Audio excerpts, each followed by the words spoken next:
ada banyak ilmu yang juga saya dapatkan. Saya bertemu muka dengan Pak Tabrani baru sekarang, tapi saya tahu beliau adalah associate editor di jurnal Peraden, kalau saya tidak salah. Nggak tahu ejaannya benar nggak itu, Peraden atau gimana bacanya? Itu ya.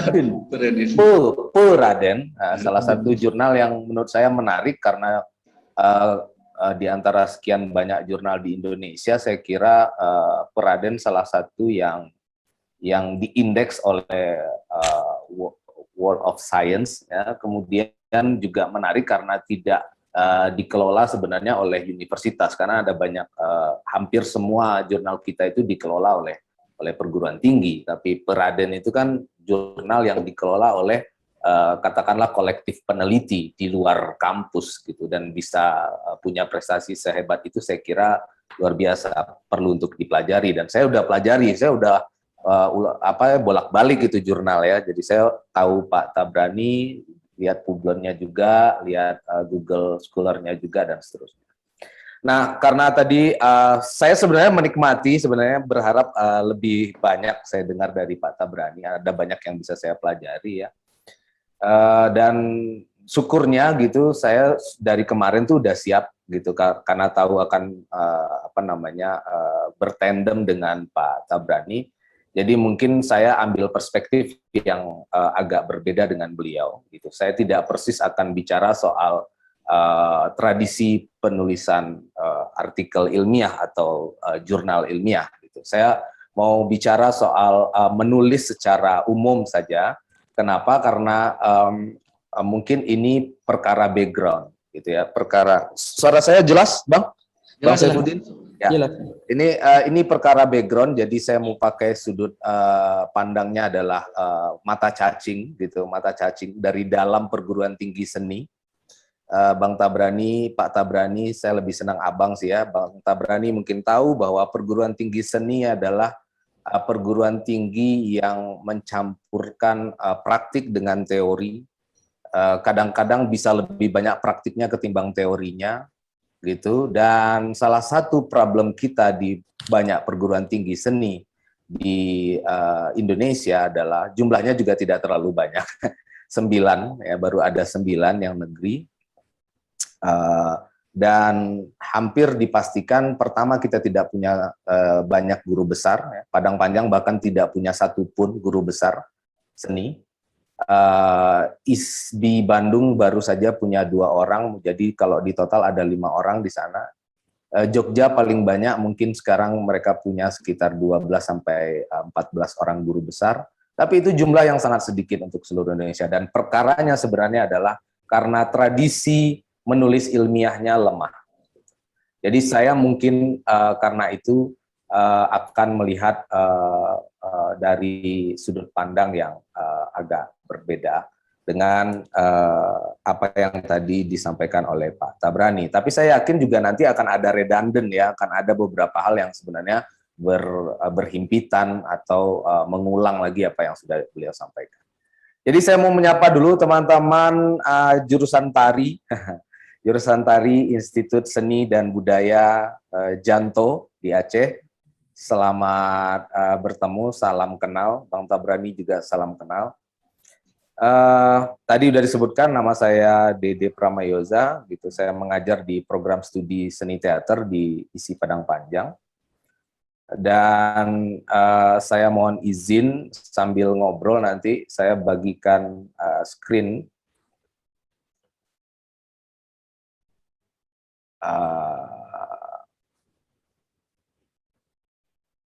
Oke. Mudah-mudahan bisa dilihat. Jadi saya mau mengajak teman-teman di jurusan tari untuk melihat menulis ya, artikel ilmiah dan esai.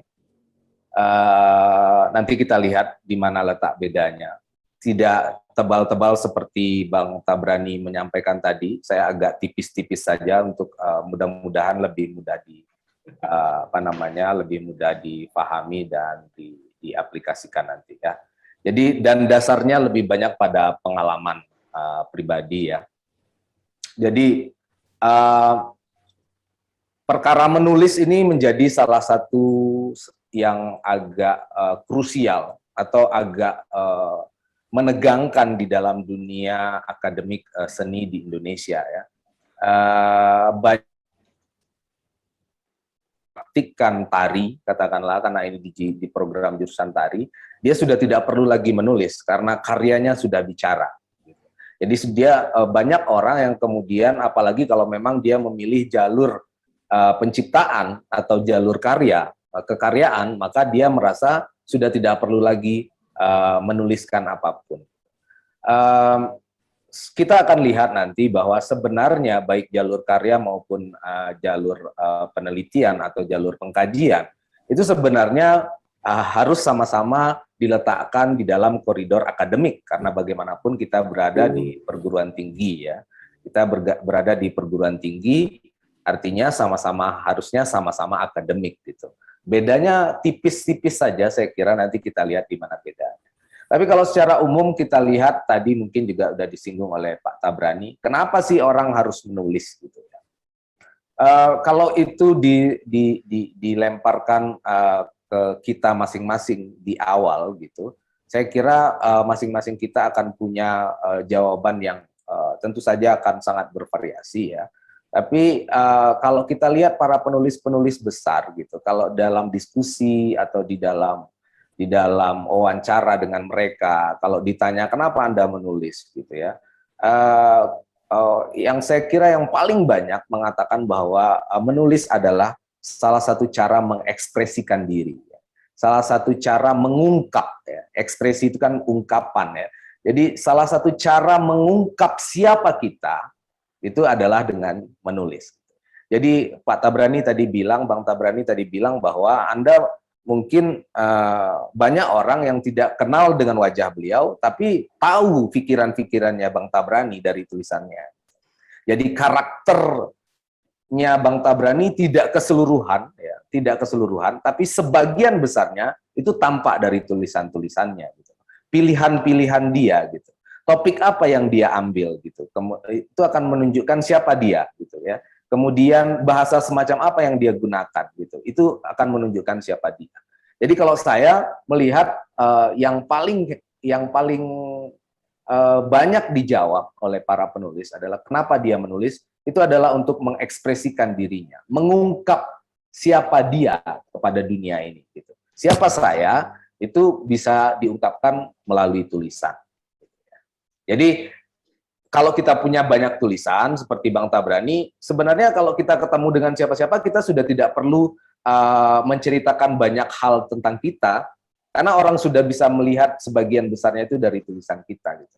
Oh, dia orang yang pedulinya pada isu-isu tentang lingkungan.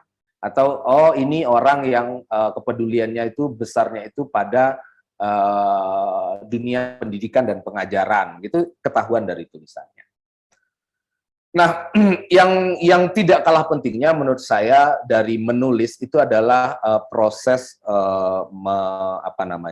mensistematikkan atau membuat kita punya kemampuan untuk menata dan mengelola pikiran kita sendiri.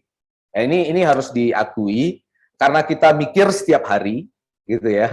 Kadang-kadang kita sudah tidak mengelola dengan baik pikiran kita, gitu ya. Sudah tidak menatanya juga, gitu ya. Jadi sudah seperti benang kusut. Nah, proses menulis itu memberi kita kesempatan untuk menata, mengelola, gitu.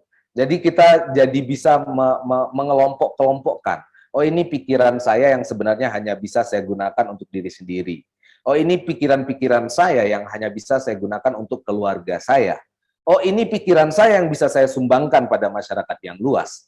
Oh, ini pikiran saya yang hanya bisa saya sumbangkan atau yang lebih tepat saya sumbangkan bagi komunitas yang lebih kecil, katakanlah komunitas seni. Gitu. Nah, ketika menulis, tanpa kita sadari nanti, kita mengelola dan menata pengetahuan kita, mengelola dan menata apa yang kita pikirkan setiap hari. Jadi, kalau yang kedua, kalau yang pertama mengekspresikan diri, yang kedua saya kira adalah proses menata dan mengelola pikiran, mensistematiskan pikiran kita. Dan yang ketiga saya kira kenapa orang menulis gitu, karena dengan menulis kita terus-menerus berlatih menggunakan menggunakan rahmat yang paling indah dalam diri kita, yang namanya otak. Ya.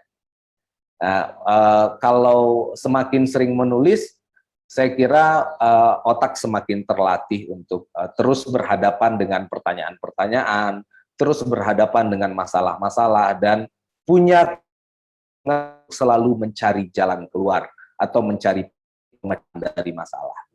Itu menulis akan melatih Anda, karena menulis pada dasarnya tadi Bang Tabrani juga saya kira menyinggung gitu, bahwa menulis itu kan melontarkan sendiri masalahnya, lalu kita jawab sendiri gitu masalahnya. Jadi berlatih menulis itu berlatih melontarkan masalah dengan baik, dan kemudian mengetahui jalan untuk menjawabnya, dan tentu saja kalau sudah tahu jalannya, insya Allah gitu besar kemungkinan bisa menjawab juga dengan baik. Jadi yang ketiga, saya kira orang menulis karena itu melatih dia untuk terus berpikir, terus menggunakan otaknya gitu ya. Dan lama-lama saya kira menulis tidak hanya mendorong kita berpikir, tapi juga membuat kita bisa berpikir lebih jernih ketimbang misalnya orang yang tidak menulis gitu ya, tidak menuliskan pikiran-pikiran.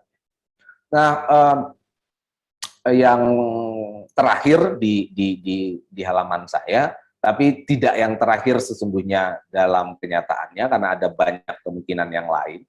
Tapi saya kira menulis juga melatih kita untuk fokus. Gitu. Seperti Bang Tabrani bilang tadi, kalau kita sudah pilih tema atau topik, kita biasanya fokus pada itu di dalam satu tulisan. Kita nggak bisa menggunakan satu tulisan untuk membicarakan seluruh dunia, nggak mungkin.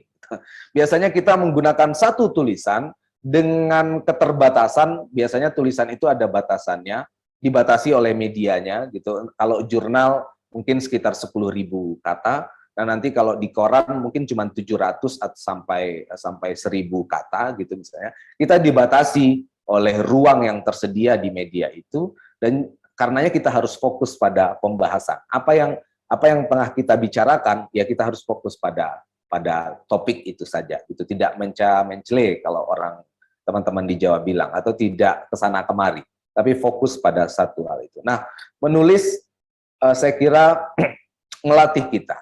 Dan karena menulis biasanya adalah sesuatu yang kita lakukan tidak pada saat kejadian itu sendiri, dia juga akan melatih kita untuk mengingat dengan detail hal yang mau kita tulis. Jadi misalnya kalau teman-teman tari, tentu menulis tari ya. Pergi katakanlah kalau dari Janto sampai di Sabang, lalu melihat tarian di Sabang gitu. Nah nanti menulisnya mungkin harus di Janto, karena kebetulan tidak bawa laptop, katakanlah begitu pada saat itu gitu, karena satu dan lain hal gitu. Nah itu Anda harus mengingat dengan baik apa yang Anda tonton ketika Anda menulisnya di Janto, mungkin besoknya. Dan karena itu ada saran gitu, kalau kita penulis seni pertunjukan, tari gitu, selalulah bawa buku catatan dan pulpen. Jadi jangan terlalu tergantung pada peralatan digital. Gitu ya. Karena menulis dengan pulpen itu ternyata beda dampaknya dengan ketika kita mengetikkan tuts di keyboard komputer. Jadi banyak penulis seni pertunjukan yang sebenarnya mampu membeli laptop atau membeli peralatan mengetik yang canggih, tetap menggunakan yang manual untuk melatih dia katanya, karena jauh lebih gampang mengingat apa yang dia tulis dengan tulisan manual itu ketimbang apa yang dia ketik, gitu, katanya begitu. Oke, jadi itu beberapa hal gitu. Kalau yang tadi arahnya ke dalam diri kita sendiri, menulis juga arahnya bisa keluar gitu ya, kepada orang lain. Gitu. Misalnya, kenapa kita menulis? Ya karena menulis adalah cara kita untuk berhubungan, cara kita untuk terhubung dengan orang lain gitu.